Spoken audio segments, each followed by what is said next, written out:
Here's a question. What does an adaptation have in common with pickles? This is a topic briefly considered by the novelist Salman Rushdie in his essay Adaptation. Pickling, or fermentation, Rushdie points out, is a process of immortalization. If done well, an adaptation continues the relevance, the shelf life, if you will, of the original. But inevitably, pickling and adaptations will significantly alter the source material. The art, Rushdie says, is to change the flavor in degree, but not in kind. The question of essences remains at the heart of the adaptive act. So, does Tomorrow Studios' One Piece adaptation preserve the essence of Monkey D. Luffy's pirate adventure? For the most part, I would say yes, but there's some minor caveats. Let's start with the positives. The various personalities that populate the One Piece world traveled from anime to live action pretty successfully. Luffy exudes the same energy, the same confidence in his dream, the same loyalty to friends, his charming and signature simple-mindedness. Everything screams Luffy, and I can't help but laugh when I see it. There's one notable difference, though, particularly when Zoro goes down in episode 5. Zoro, hey, can you hear me? Where's the first aid kit? Do we even Zoro? have a first aid kit? In this version, Luffy's personality is more arrested by anxiety, more prone to self-doubt when the crew is injured. This makes sense. In the manga, Oda spent a lot of time establishing that most injuries are innocuous. Luffy and Zoro have holes punched into them every other Tuesday, and after a meal and a nap, they're often up and running again like nothing happened. The live action chose not to recreate the same expectations because it can't. The realism that comes with putting a camera in front of real people inevitably conveys danger in a different way. But film is uniquely capable of doing something else. It's perfect for showing vulnerability. Emotions like doubt, anxiety, even fear are what close-up shots are made for. And I think live action is the perfect place to showcase a more vulnerable Luffy, if we ever wanted to see that. A lot of subtle attention is given to other characters as well. There's Zoro's chill attitude and the way he begins to laugh more and more the longer he's on the crew. There's the fact that Nami is dismissive towards rich people, having grown up in poverty and probably wrestled with the need to justify her identity as a thief. Rich people don't have the same emotions we do. This stuff doesn't make her feel lonely, it makes her feel important. But ultimately, Nami's humility is stronger than her prejudice, no doubt the result of her mother's parenting. Yes! Buggy and Helmeppo literally steal the spotlight whenever they're on screen. And to my surprise, I actually think that Usopp and Sanji are far more charming in the live action than the manga and anime. I mean, just watch this interaction, for example. Nami! You're all okay! In the manga, Sanji never shows disappointment when Nami ignores his simping. He always persists as usual. But having him dejected here actually makes the gag 10 times funnier. The only complaint I have about Sanji, though, is that the show never explains why he doesn't use his hands in combat. It's never brought up. I understand the need for condensing. The show had the impossible task of turning something like 1,000 minutes of anime into 453 minutes of live action. Some things will have to be cut. But not using his hands in combat is a key trait for Sanji, and to deny an explanation is a head-scratching decision. But okay, that's one misstep in a season of good character writing. I can't complain too much. The fight choreography in the show is also character-driven. When he isn't holding back, Zoro's swordplay actually abides by Mihawk and Fujitori's comment in the manga. There's specific movements that really convince me this is Zoro.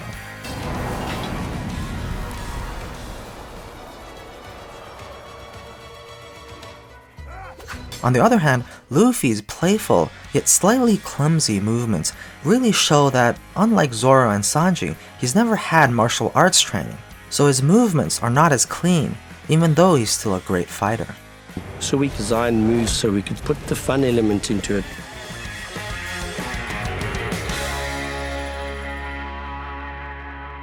But even with the best choreography in the world, some things can't be recreated in live action. This is down to the limitations of the medium, because, to put it bluntly, animation is the best tool for portraying impact. A good example of this is the Alvida fight in episode 1. In the live action, the fight is over before you even realize it, and Luffy's finishing punch feels especially rushed. The whole thing, from the winding up to Luffy's arm coming back, takes 10 seconds, which may seem like a lot, but it's nothing in comparison to the anime, where the build-up alone before the hit is 13 seconds long, and right at the end of it, the anime pauses to go through 4 different angles of the punch right before impact, which builds anticipation even more. Then, the punch explodes into Alvida's torso, and we hear her scream for a full 4 seconds as she flies through the air, really conveying the power of Luffy's hit. You know, there's something called a slow in, slow out rule of animation, famously defined by Disney animators Ollie Johnson and Frank Thomas. What it is that for any action to feel organic, the object needs to ease in and ease out of motion, no matter how fast it goes in the middle. This is how most things move in real life, but in animation, the acceleration and slowdown can be exaggerated for effect. For example, look at how Luffy goes from standing still to zooming past the virtual camera, and then slowing down again after hitting these random pirates. Going back to the Alvida fight, Luffy's punch itself is very quick. We never actually see the moment of contact because it's tucked away between 2 shots. What we do see is the lead up, Luffy's arm stretching, and the payoff, Alvida flying, and both are an appropriate length. The slow acceleration allows the upcoming hit to balloon up in our imagination, and the slowdown afterwards gives us time to process the impact. In animation, time dilations like this feel very natural, but is hard to achieve in live action. To prove this, I decided to make some simple edits to the Alvida scene. Here's the result.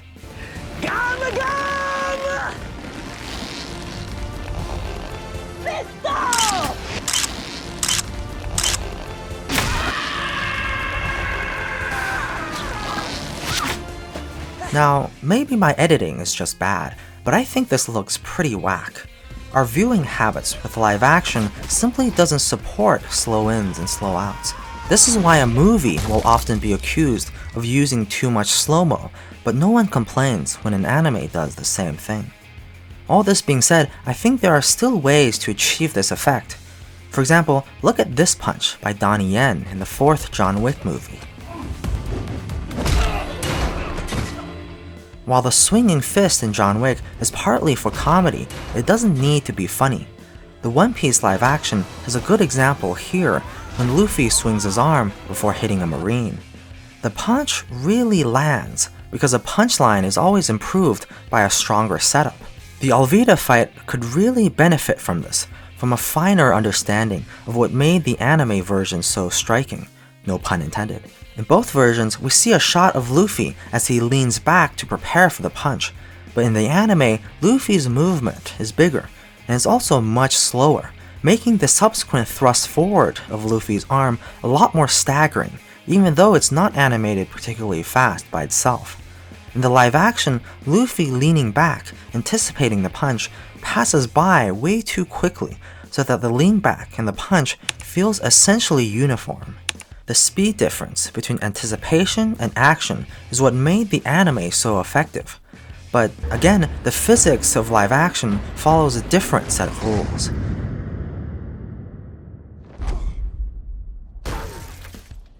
I don't mean to paint the live action fights as terrible, quite the opposite.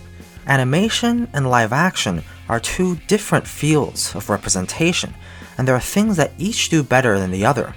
While anime shines in its speed manipulations, Netflix's One Piece leans on a robust and well-established industry of choreography design. For instance, in a single season of live action, Nami might have displayed more staff fighting mastery than the entirety of the anime. It's a side of Nami we probably never would have seen without Netflix, and the willingness of the cast to trek through months of hard training meant that they could really pull off a lot of stunts themselves. And so we were training pretty much 8 to 10 hours a day. The live-action fights were never going to be exactly like the anime. In Salman Rushdie's words, something is always lost in translation, and yet something can perhaps also be gained. It's a minor complaint, but I think it matters, and that is the twist at the end that Garp was testing Luffy. To be honest, I really would have preferred if Luffy's relentless ethos actually forced Garp to reconcile with them on the spot. That would have demonstrated Luffy's strong will much more effectively. Instead, we get a twist that retcons Garp, a character already derailed from his anime counterpart. Garp being the villain here is not itself a bad idea. The bad idea is redeeming him in this bizarre way. If Garp really was more forgiving than we thought, then what were his tantrums all about? Was Garp testing Kobe as well? This reminds me of a line from a Nerdwriter video in which Evan explains, And this, I think, is the big difference between great movies and passable ones. When passable movies observe human experience, they observe it not through the lens of real life, but through the lens of other movies. Garp's test strikes me as something like this. No one actually does it in real life, but plenty do in movies. Shoot the dog. It was a blank, Eggsy. It was a fucking blank. Grenade!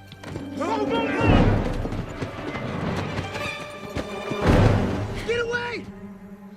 Get back! Is this a test? That was a test, right? There's nobody back there? Yes, you passed. But I know who you are, boy. You were testing me. Now, contrary to Nerdwriter's examples, Netflix's One Piece is a lot better than passable. The themes of the show are very well done.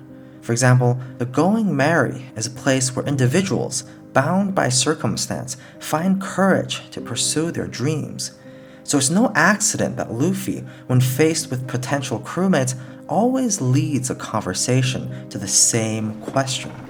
Kobe, if you could do anything in the world right now, what would it be? But is that all you are? Is that all you want? So that's your dream, to be head chef at the Baratier. No.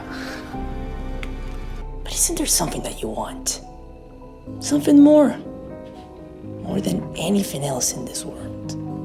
I bet it's intimidating, frightening even, to be confronted with such a blunt question, especially from a man who treats his own dreams and pursuits in an equally blunt and honest way. Luffy never deceives himself with compromises, and he won't allow his friends to do it either. This is what's at the heart of Nami's disagreement with Luffy concerning Zoro. For her whole life, Nami has convinced herself that she needed to sacrifice her dream in the face of an overwhelming enemy. So it makes sense that she would advise Zoro not to fight Mihawk.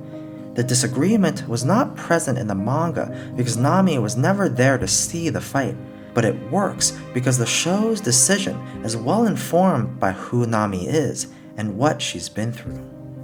In the aforementioned essay, Salman Rushdie writes, "An adaptation works best when it is a genuine transaction between the old and the new, carried out by persons who understand and care for both." The showrunners Matt Owens, Stephen Maeda, and all the others behind the live action do strike me as such persons, and the result of their hard work is certainly worth applauding, if not anything else. We'll have to see how One Piece evolves, how it adapts, so to speak, to new audiences and new mediums. It's an exciting time to be a One Piece fan, and I can't wait to see what's next.